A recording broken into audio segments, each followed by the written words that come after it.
Assalamualaikum warahmatullahi wabarakatuh. Alhamdulillah wa syukurillah wala haula wala quwata illa billah. Asyhadu an la ilaha illallah wa asyhadu anna Muhammadan abduhu wa rasuluh. La nabiyya ba'da. Bapak, Ibu, wali santri dan seluruh keluarga besar santri-santri Al-Fatah yang saya hormati. Pada sesi webinar kali ini saya akan memberikan paparan tentang salah satu program unggulan Pondok Pesantren Al-Fatah di bidang akademik, yakni yang kita namai sebagai International Class Pilot Project atau ICPP. Kurang T-nya itu International Class Pilot Project, ICPP ini. Jadi gambaran besarnya seperti ini. Di bidang akademik, Pondok Al-Fatah mempunyai 3 santri-santri yang bersekolah atau menempuh pendidikan di Al-Fatah, mempunyai 3 pilihan peminatan ketika masuk kelas 7 itu, yakni 1 yang kita sebut sebagai kelas reguler seperti biasanya yang sudah ada selama ini, tetapi sejak beberapa tahun terakhir ini kita juga mengembangkan 2 kelas unggulan. Kelas unggulan ini terdiri dari kelas tahfidz, yang kedua kelas internasional. Kelas tahfidz nanti akan dipaparkan dalam bagian tersendiri. Pada sesi ini saya ingin memaparkan kelas internasional. Kelas internasional di Al-Fatah ini kita sebut sebagai ICPP, International Class Pilot Project. Nah, kelas ICPP maupun kelas tahfidz ini adalah bagian dari konten Pondok Pesantren Al-Fatah yang mengidentifikasi diri sebagai pondok pesantren internasional. Tapi kami menamainya sebagai pondok pesantren global atau Global Islamic Boarding School. Bedanya apa dengan internasional? 1, beda pilihan. Jadi ini soal pilihan saja, tetapi sebetulnya lebih dari sekedar pemilihan istilah. Kita memilih istilah global bukan internasional karena 1 alasan legal, yang kedua memang alasan taste atau alasan semantis atau alasan makna. Alasan legal, sekolah internasional atau international school dulu ceritanya itu adalah nomenklatur legal, nomenklatur resmi yang dipakai dalam naskah-naskah akademik Kementerian Pendidikan dan Kebudayaan. Maka kalau memasang label internasional harus punya pertanggungjawaban legal bahwa sekolah tersebut memang secara legal bisa disebut sebagai sekolah internasional.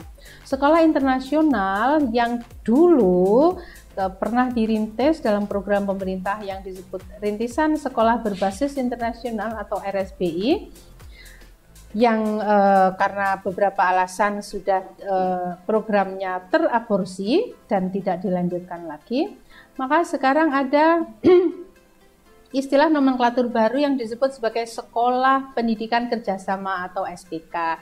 Jadi asbabun nuzulnya SPK itu adalah dulu yang disebut sebagai sekolah internasional.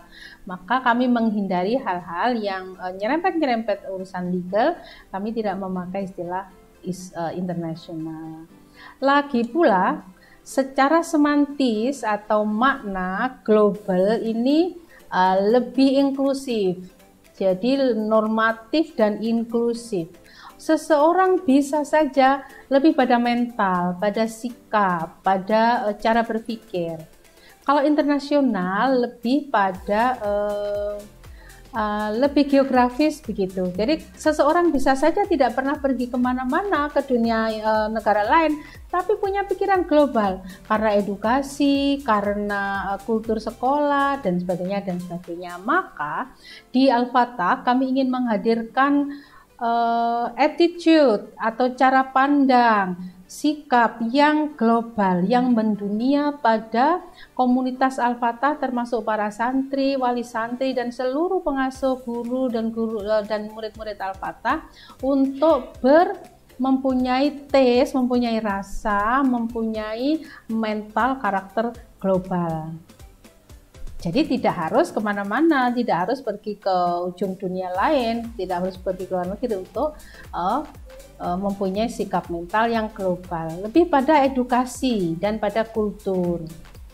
Nah, ya sebaiknya memang kalau global ya sebaiknya juga menginternasional, sebaiknya juga pernah secara fisik pernah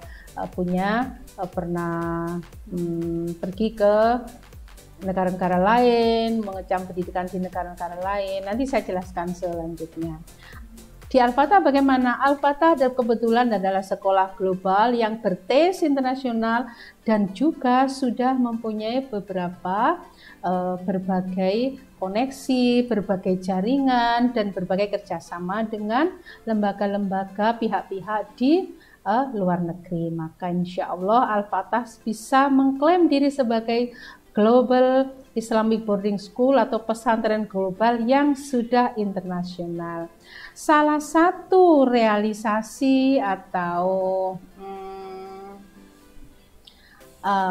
pengejawantahan sebagai pesantren global ini adalah kita terjemahkan dalam program yang kita sebut sebagai kelas rintisan kelas internasional. Apa itu?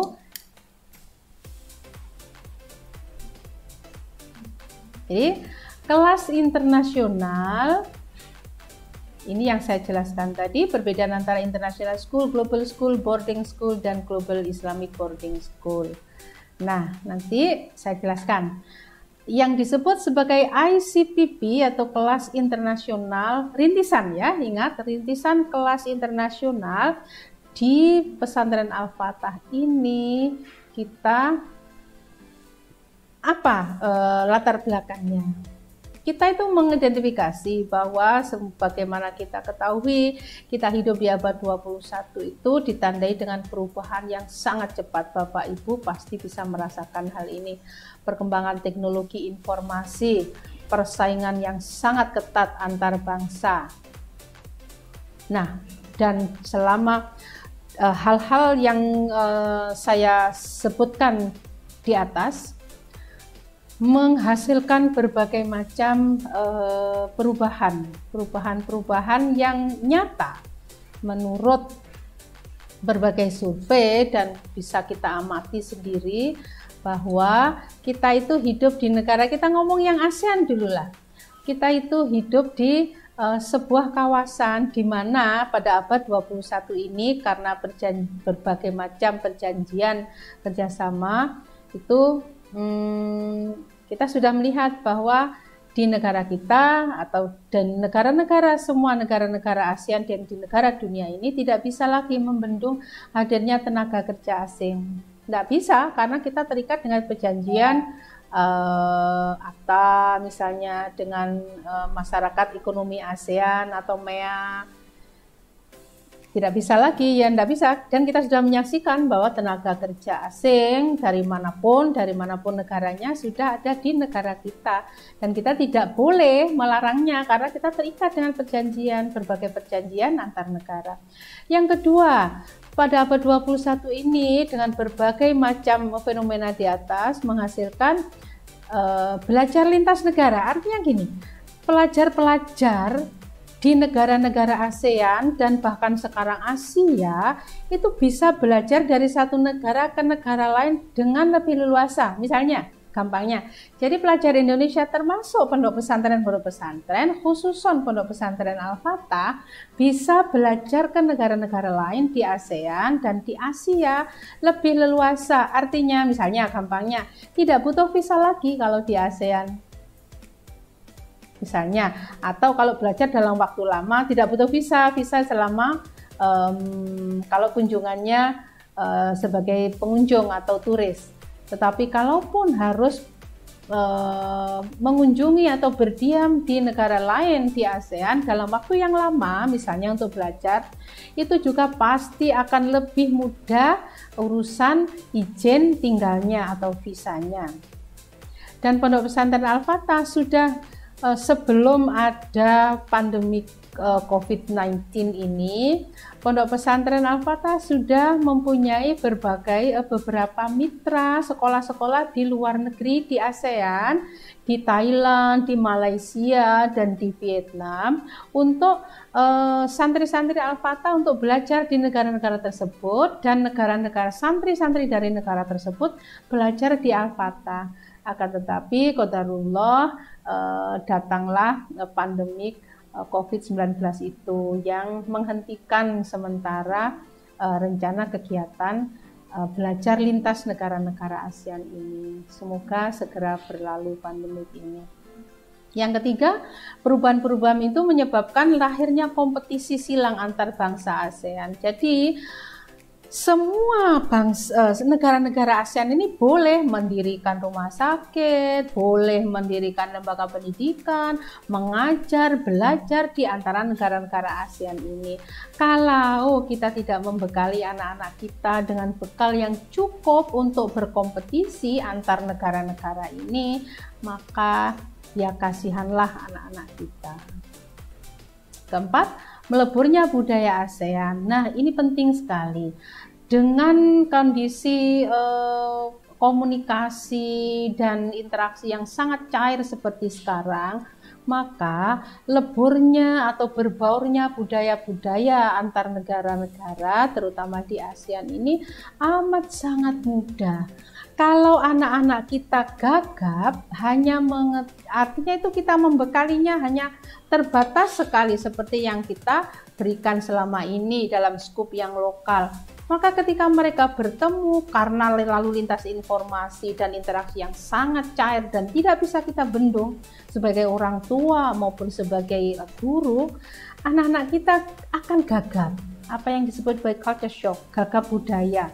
Lebih baik anak-anak kita itu kita bekali dengan wawasan global, sehingga kalau bertemu dengan berbagai macam budaya atau pemikiran atau kultur global sudah tidak kaget lagi, dan selagi kita membekali anak-anak dengan wawasan global, juga tetap kita kuati akar akidah anak-anak kita. Maka kita akan menghasilkan anak didik yang berakidah kuat dan tidak gagap budaya kalau nanti bergaul, bertemu, berinteraksi dengan masyarakat global. Nah, bergaul, berinteraksi, bertemu dengan masyarakat global ini sekarang ini bukan lagi kemungkinan, sudah ada di depan mata. Meskipun anak-anak tidak kemana-mana, di depan laptop saja, anak-anak akan bergaul, berinteraksi di dunia maya. Nah, apa yang terjadi kalau kita tidak membekalinya?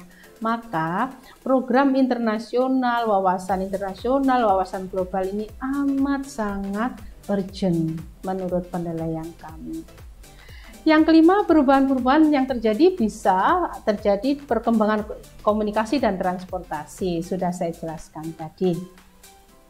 Baik, berikutnya, jadi latar belakang dan tujuan. Dengan kondisi-kondisi global seperti yang saya sampaikan tadi, maka pendidikan lebih-lebih lagi membutuhkan peningkatan mutu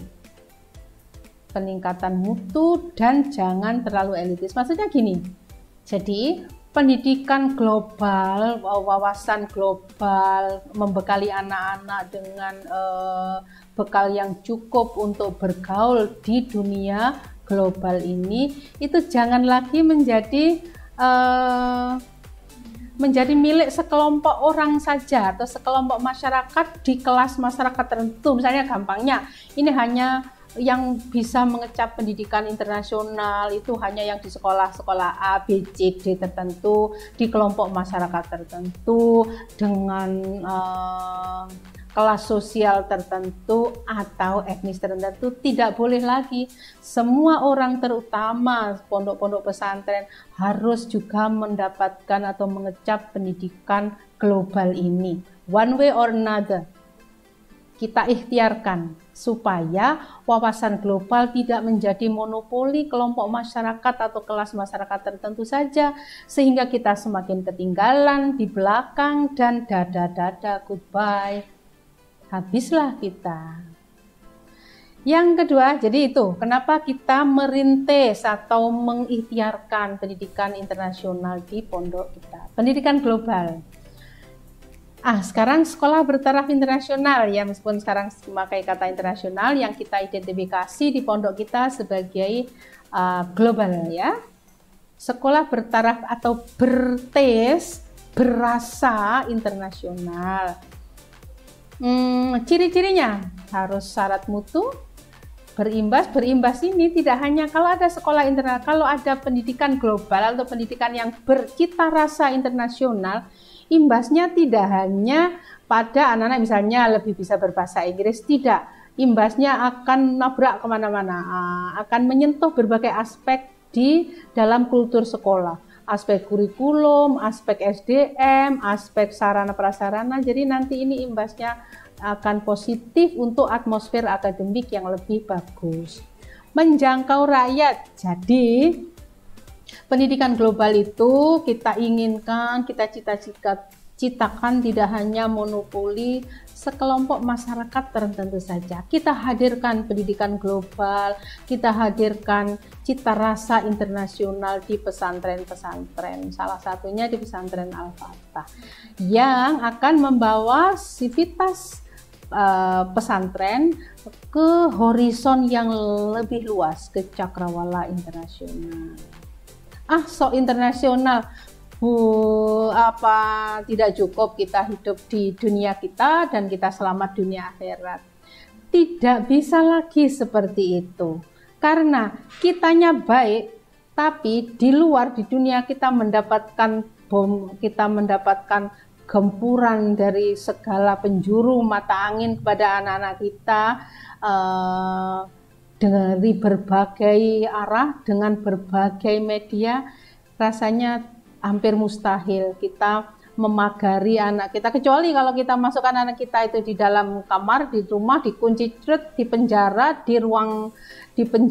di rumah yang berteralis besi, terus tidak diberikan, nah itu sama saja namanya dengan memenjarakan. Jadi rasanya hampir mustahil kalau kita menghindari globalisasi, efek globalisasi pada anak-anak kita.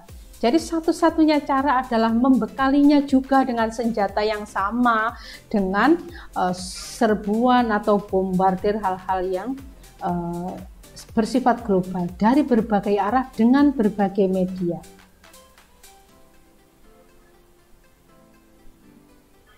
Nah,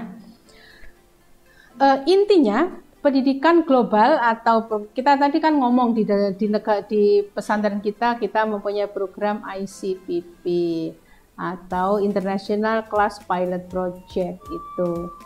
Nah, kelas-kelas global atau International Pilot Project, kelas-kelas rintisan internasional itu tujuan kita adalah atau karakteristiknya supaya anak-anak kita itu mempunyai perspektif internasional atau perspektif global. Apa saja ciri-ciri atau karakteristik orang yang mempunyai perspektif internasional? 1. Orang tersebut atau anak-anak didik kita itu harapannya menjadi inquirer, penemu. Jadi selalu ingin tahu, akhirnya menemukan sendiri. Inquire, ke bahasa anak sekarang kepo terus, tapi ke hal-hal yang positif. Jadi inquirer, penemu. Uta-ati. Nah, ini penanda dari orang yang berperspektif global. Kemudian thinker, menjadi anak yang pemikir. Jadi bukan pemikir dalam arti baperan ya, sedikit-sedikit perasa, PK, bukan. Tapi thinker, kritis. Dan yang ketiga komunikator, pandai berkomunikasi. Jadi di sekolah-sekolah rintisan internasional, di kelas-kelas rintisan internasional kita yang kita sebut sebagai ICPP itu, kita mengharapkan anak-anak didik kita mempunyai karakteristik seperti ini. Komunikator, pandai berkomunikasi. Karena kalau tidak pandai berkomunikasi, tidak akan bisa hidup di dunia global seperti sekarang. Yang keempat, risk taker, berani ambil risiko. Jadi anak-anak yang tidak hanya kita ingin anak-anak kita itu menjadi risk taker, anak-anak yang berani ambil risiko, tidak takut mengambil inisiatif, tidak takut berinovasi, tidak takut mencoba hal-hal baru, tetapi nanti kebablasan lah. Itulah gunanya kita sebagai orang tua, mengawal, tidak mendikte-dikte, mengawal. Jadi risk taker, berani berisiko, bukan anak-anak yang masih pokoknya nyaman, punya orang tua yang sudah mencukupi semua hal, punya guru yang nyaman, pokoknya nyaman lah. Anak-anak risk taker ini nggak takut untuk jatuh, nggak takut untuk gagal. Anak-anak risk taker ini kalau gagal nggak baper, jadi nggak bahasa Jawanya itu kacrek. Risk taker ini nggak mudah, kacrek. Kalau gagal ya coba lagi, kalau kesasar ya cari jalan keluar, kalau jatuh ya bangun, kalau berdarah ya nangis sedikit nggak apa-apa, tapi kemudian pasti akan segera sembuh dan main lagi. Namanya risk taker. Kita ingin mendidik anak-anak kita menjadi risk taker, bukan anak-anak yang lawan katanya risk taker, safe player, bukan anak-anak yang senangnya itu di zona nyaman saja. Zona nyaman ini tidak berani melakukan inovasi, tidak berani mencoba hal-hal baru, nanti takut gagal, nanti gini. Knowledgeable, arif itu wise ya sebetulnya. Knowledgeable ini well knowledge, artinya tahu banyak hal ini karena seseorang itu punya jiwa inquirer, ingin mengetahui berbagai macam hal, jadi kepoan. Ya, orang yang ingin tahu, rasa ingin tahunya tinggi, curious, itu pasti akan membawanya menjadi orang yang banyak pengetahuannya. Saya tambahin, tidak hanya knowledgeable. Knowledgeable itu pengetahuannya luas, tapi ditambahi dengan wise atau arif ya. Principle, taat aturan. Jadi bukan anak-anak yang tidak punya aturan. Jadi persaingan dunia global, kita itu ingin menanamkan kultur bahwa anak-anak itu anak yang bisa menghargai otoritas, bisa menghargai aturan. Kalau tinggal di pondok ada aturan A, B, C, D, ya kita ingin mencetak anak-anak kita itu anak-anak yang taat aturan, tahu adab, taat aturan. Nah, insya Allah dengan karakter-karakter ini akan membimbing anak-anak mempunyai masa depan yang cerah. Caring, anak yang peduli, tidak hanya pinter, thinker, risk taker, dan pengetahuannya banyak dan disiplin, tetapi anak yang caring, yang peduli pada sesama, yang peduli pada sekitarnya, yang punya empati yang tinggi pada orang lain, terutama keluarga yang ada di rumah maupun keluarga tempat mereka menimba ilmu. Open minded, terbuka, tidak picik terhadap pendapat di luar mereka. Jadi orang yang open minded itu orang yang cepat pintar bergaul dan tidak picik. Untuk bisa open minded, orang harus mempunyai karakter-karakter di atas itu, caring, principle, knowledgeable, dan sebagainya. Well balance, serasi antara dunia dan akhirat, serasi antara jiwa dan raga, serasi antara otak kanan dan otak kiri, serasi antara keterampilan eksakta dan rasa kemanusiaan. Jadi serasi, well balance. Yang berikutnya reflektif, yang dewasa, berpikir matang. Jadi segala sesuatu itu direfleksikan, ini kata lainnya mungkin muhasabah ya, muhasabah diri, pintar meraba diri, kemudian pintar mengevaluasi apa sih yang terjadi tadi, terus berpikir dan baik buruknya, itu namanya berpikir matang. Jadi ini adalah beberapa di antara perspektif karakter-karakter yang ingin kita tumbuhkan melalui program ICPP ini. Selanjutnya, Kenapa sih kita harus merintis sekolah program ICPP atau program-program yang standar internasional itu? Sekolah standar nasional bertaraf internasional dalam sistem. Jadi gini, ini mengenai kurikulum. Jadi apakah kelas ICPP ini nanti adalah full berkurikulum internasional, full berasa internasional? Tidak. Yang disebut dengan kelas internasional atau ICPP di pondok pesantren dan dalam sistem menurut pedoman sekolah internasional adalah sekolah yang tetap berakar pada standar nasional atau kurikulum nasional, tetapi tarafnya ada pengayaan kurikulum dan penguatan culture internasional. Jadi tidak lepas dari kurikulum nasional. Kalau sekarang kita memakai kurikulum 13, berarti nanti yang disebut ICPP itu adalah sekolah yang memakai kurikulum K13 plus pengayaan kurikulum internasional. Demikian Bapak Ibu.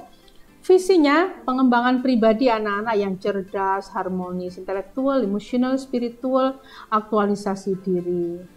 Nah, yang penting adalah anak-anak yang menyatu dengan lingkungan lokal, nasional, global. Pokoknya anak yang oke sekali dengan orang sekitar, misalnya kalau tinggal di pesantren atau di sebuah desa, dengan sekitar bisa menghargai lingkungan sekitar dan nyaman berada di lingkungan terdekatnya, di desanya, di pesantrennya. Juga mempunyai rasa bela negara yang tinggi, nasional, rasa nasionalismenya, akan tetapi juga terampil menjadi warga negara dunia di lingkungan global. Ini pokoknya anak didik yang oke banget lah. Nah, saya tinggal baca tadi, semua sudah saya terangkan di muka bahwa program ICPP di pesantren kita ini bertujuan menghasilkan nanti manusia-manusia yang berkualitas unggul secara akidah.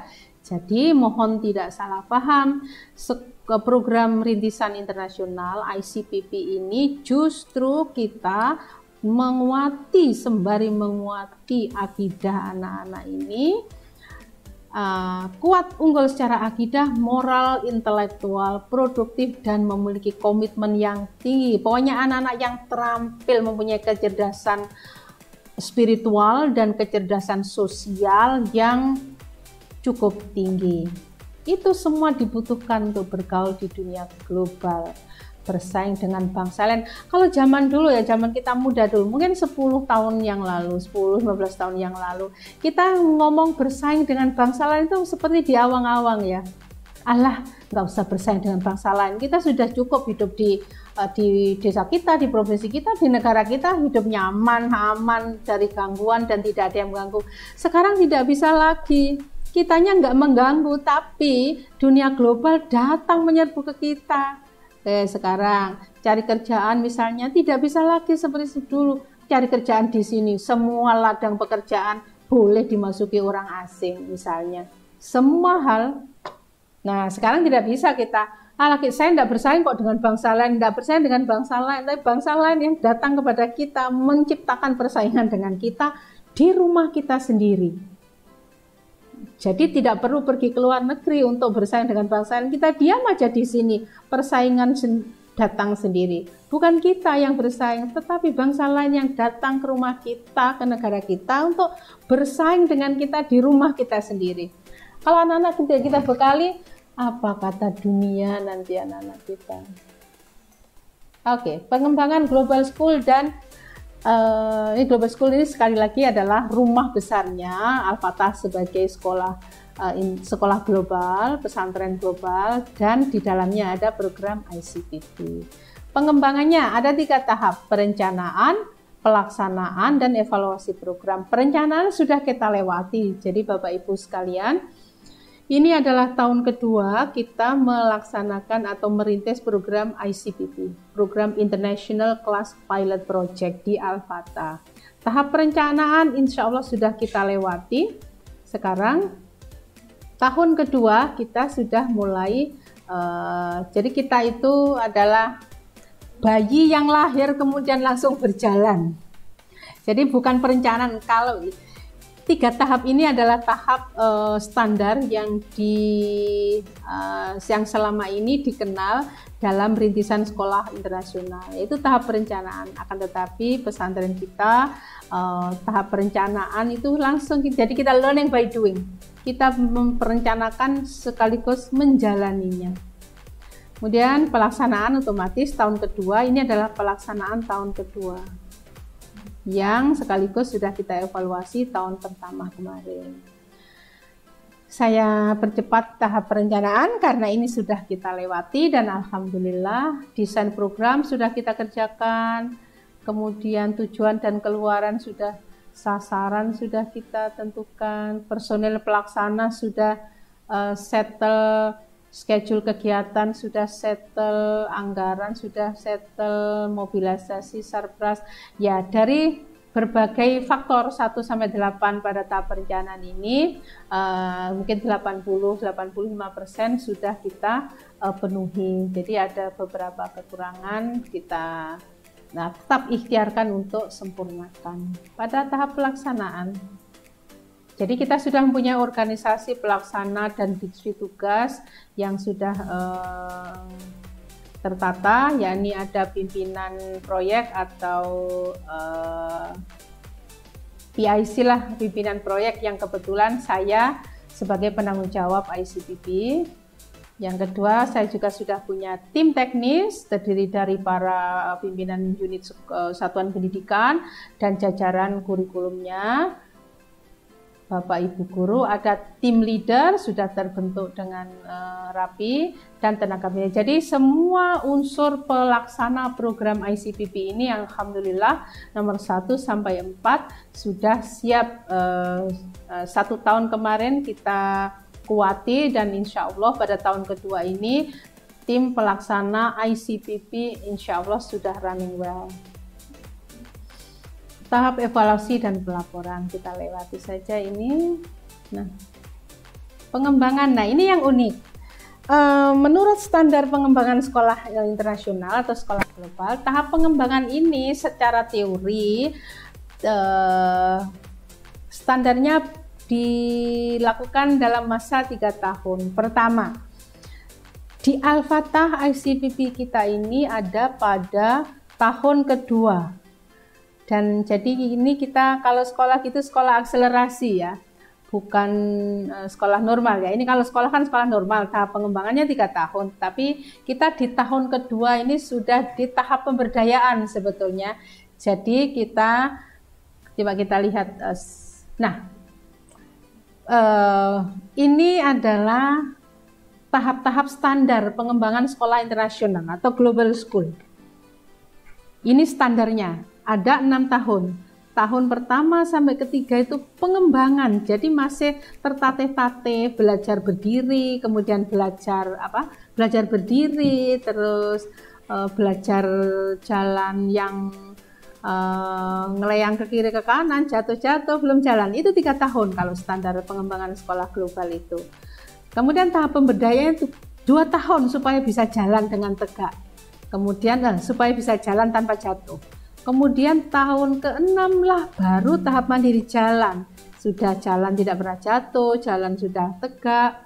Akan tetapi insya Allah dengan dukungan dari semua pihak, dari yayasan, para bapak ibu guru yang sangat luar biasa, para kepala sekolah dan para waka dan anak-anak santri kita, maka pada tahun kedua ini kita sudah menuju tahap mandiri. Insya Allah tahun depan tahap mandiri.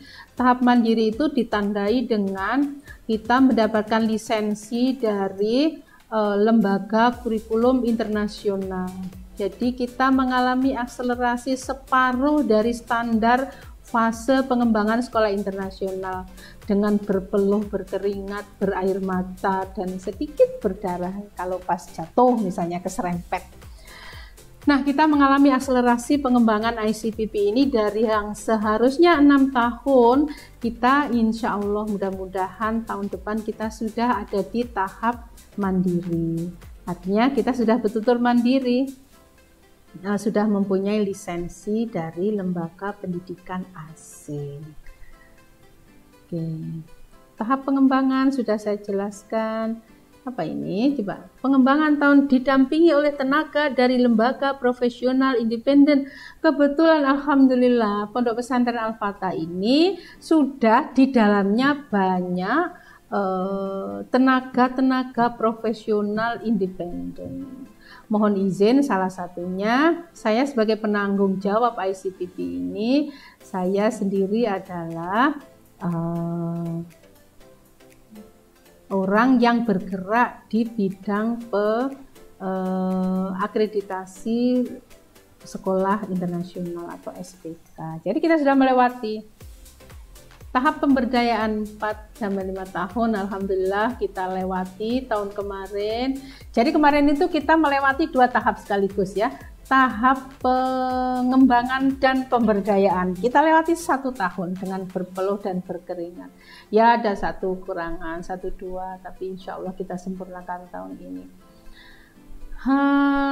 Tahap tahun ke-45 realisasi program kemitraan. Nah coba saya ingin menjelaskan bahwa pada tahun ke-4 dan ke-5 ini kita sudah melakukan realisasi program kemitraan. Kita sudah mempunyai beberapa MOU dengan sekolah di luar negeri yang implementasinya kita sudah mengirimkan anak-anak untuk mengikuti berbagai kegiatan jambore, kompetisi di luar negeri di Malaysia.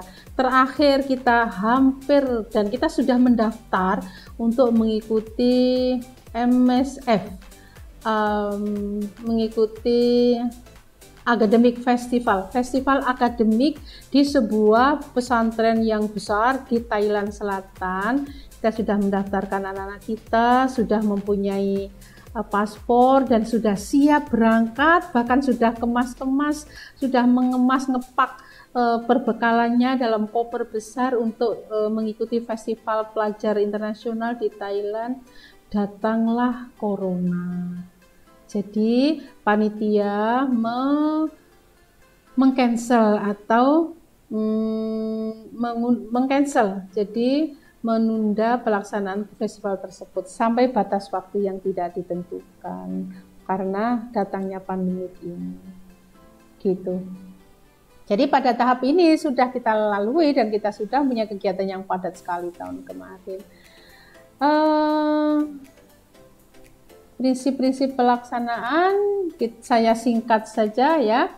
Salah satunya adalah tahap tahun pertama kemarin kita masih menggunakan bilingual. Jadi di kelas ICPP, kelas internasional, kita masih menggunakan bahasa campuran, masih 60-40 lah. 60 bahasa Inggris, 40 mungkin separuh-separuh, 50-50 bahasa Inggris dan bahasa Indonesia. Nah, pada tahun kedua nanti kita berharap kita sudah melaksanakan pembelajaran kelas internasional sudah 80 bahasa Inggris lah. Metode pembelajaran yang non-konvensional, konstruktif, kontekstual, dan sebagainya. Kelembagaan. Studi banding ke beberapa sekolah bertaraf internasional sudah kita lakukan tahun kemarin. Kita mengunjungi Malaysia, Thailand, dan Singapura pada tahun pertama kemarin, baik yayasan, guru, dan anak didik kita kirim ke luar negeri. Salah satunya mengikuti Jambore Interpelajar Internasional di University Science Islam Malaysia, USIM. Menjalin kemitraan melalui program Sister School atau sekolah koalisi, kita sudah mempunyai kemitraan dengan sekolah di luar negeri. Jadi kita sudah lewati fase-fase ini. Pendampingan dan konsultan secara intensif, ya saya dampingi sendiri sajalah. Saya mendedikasikan diri sebagai konsultan bagi Pondok Pesantren Al-Fatah sekaligus sebagai bagian dari keluarga Al-Fatah. Konsultasi secara berkala dengan pengembang sekolah bertaraf internasional. Kita sudah mempunyai beberapa mitra, beberapa jaringan dengan sekolah-sekolah internasional dalam negeri maupun luar negeri. SDM yang kita upayakan adalah pendidikan lanjutan, meneruskan studi lanjut, sudah sedang ada beberapa cukup banyak guru-guru Al-Fatah yang sedang menempuh pendidikan lanjut baik program master maupun program doktoral. Pendidikan dan pelatihan kita upayakan, kemarin sudah kita lakukan dan akan kita tingkatkan lagi untuk melakukan pendidikan dan pelatihan, studi banding, magang, pendampingan, pembinaan. Semua insya Allah sudah kita kerjakan dan kita akan lebih tingkatkan lagi. Kurikulum ICPP. Apa ini? Pengembangan kurikulum prinsipnya ini tetap tidak ada yang bisa ditawar dari nomor 1 ini. Ini tetap harus ada di nomor 1, keimanan, budi pekerti, dan kebersamaan. Jadi sekali lagi, kurikulum internasional dikembangkan dengan berakar pada 1. Yang utama dan pertama adalah keimanan, budi pekerti, dan kebersamaan. Yang kedua, keseimbangan perkembangan etika, estetika, logika, dan kinestetika, pengembangan masyarakat belajar, penguatan integritas bangsa dan kesadaran internasional, fleksibilitas kurikulum, mengembangkan kesadaran dan kepekaan global. Hal lain-lainnya boleh ditanyakan kalau ada kesempatan kita berinteraksi, tapi saya ingin menjelaskan 1 poin penting dari prinsip pengembangan kurikulum ini, yakni fleksibilitas kurikulum. Apa maksudnya? Fleksibilitas kurikulum itu adalah kurikulum yang bisa menyandingkan atau memodifikasi. Jadi kita memodifikasi kurikulum, bukan mengubah ya, memodifikasi kurikulum nasional yang kita sandingkan dengan kurikulum internasional. Nanti saya jelaskan di bagian berikutnya bagaimana pola pengintegrasian, bagaimana fleksibilitas kurikulum ini. Ya, intinya temanya adalah mengintegrasikan kurikulum nasional, sekarang kita pakai K13 dengan kurikulum internasional. Dan last but not least, terakhir tapi bukan yang kecil, yaitu mengembangkan kesadaran dan kepekaan global tadi untuk survival anak-anak kita di zaman now. Implementasi kurikulum langsung saja nanti. Nah, ini yang disebut dengan fleksibilitas kurikulum ini. Nah, ini penjelasannya. Adaptasi kurikulum. Kurikulum kelas bertaraf internasional itu punya 3 model adaptasi. Model pertama, jadi ini Bapak Ibu bayangkan ada kurikulum nasional dan kurikulum internasional, itulah gampangnya. Jadi ada 3 model, model 1, 2, dan 3. Apa model pertama? Kalau standar isi kompetensi atau SI dan SKL istilahnya dalam Kurnas itu ruangnya lebih sempit, ruang lingkupnya dibandingkan dengan kurikulum internasional lah. Di sini gampangnya ada kurikulum nasional dan kurikulum internasional. Kalau kurikulum nasional itu ruang lingkupnya lebih sempit dibandingkan standar kompetensi internasional, maka model adaptasinya begini nanti. Jadi di ruang kurikulum internasional sifatnya merumahi, memayungi kuri SKI. Model pertama. Model kedua, kalau SKL di K13 itu di kurikulum nasional itu lebih luas dari kurikulum internasional, maka modelnya seperti ini. Jadi Kurnas merumahi kurikulum internasional. Model ketiga, kalau Kurnas, kurikulum nasional dan kurikulum internasional, ruang lingkupnya sama, maka model adopsinya seperti ini nanti ada di dalam. Maksudnya apa sih ini? Nah, maksudnya ini nanti ada di bedah kurikulum. Kami setiap persiapan tahun ajaran baru seperti ini, bidang akademik akan melakukan atau melaksanakan workshop dengan guru-guru untuk membedah, mengematchkan kurikulum nasional dan kurikulum internasional. Yang terjadi bisa seperti ini nanti. Oke. Mungkin itu yang bisa saya sampaikan, hal-hal yang terkait dengan kurikulum lebih detail lagi. Mungkin besok ditanyakan kalau kita ada kesempatan, atau kapanpun Bapak Ibu sekalian berkesempatan untuk bertanya lewat email, lewat semua media, atau kalau sempat datang langsung bertatap muka dengan protokol COVID yang sangat ketat, kita bisa mendiskusikan atau Bapak Ibu bisa bertanya tentang kurikulum ini. Tetapi insya Allah saya mempunyai tim yang cukup handal di bidang akademik pada level guru-guru dan level kepala-kepala, wakil-wakil kepala sekolah bidang akademik. Insya Allah kami punya tim sinkronisasi kurikulum nasional dengan kurikulum internasional. Mungkin itu yang bisa saya sampaikan tentang apa itu program ICPP, mulai dari latar belakangnya, proses tahapan-tahapan pelaksanaannya, ke implementasi kurikulumnya, dan lain sebagainya. Saya ingin menyampaikan poin yang ingin saya garis bawahi dan saya cetak tebal dari paparan saya. Ini adalah semua ikhtiar kita terkait dengan program internasionalisasi ini, kelas internasional di Al-Fatah ini tidak lain dan tidak bukan didasari oleh perkembangan realita dunia yang ada di depan mata kita sekarang ini. Jadi mau tidak mau, suka atau tidak suka, globalisasi dan internasionalisasi itu ada di depan mata dan ada di sekitar kita. Mau lari kemana, kita mungkin bisa lari atau denial ya, mengingkari diri bahwa sudah saya tidak internasionalan, saya tidak global-globalan, tidak ada masalah. Kita tidak ada masalah, anak kita nanti bermasalah. Jadi kita hadirkan globalisasi, internasionalisasi itu sedekat mungkin kepada anak-anak kita, supaya anak-anak kita juga punya cukup senjata dan menjadi tangguh untuk menjadi warga negara global. Menjadi warga negara global itu sekarang bukan pilihan, tetapi keniscayaan. Mau ndak mau, suka ndak suka, kita otomatis sekarang ini menjadi warga negara dunia.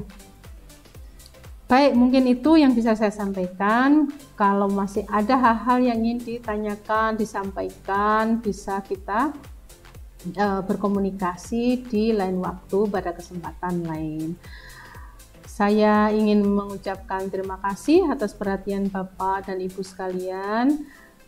Mohon maaf kalau ada hal-hal yang kurang berkenan dari apa yang saya paparkan. Saya akhiri. Billahi taufiq wal hidayah. Assalamualaikum warahmatullahi wabarakatuh.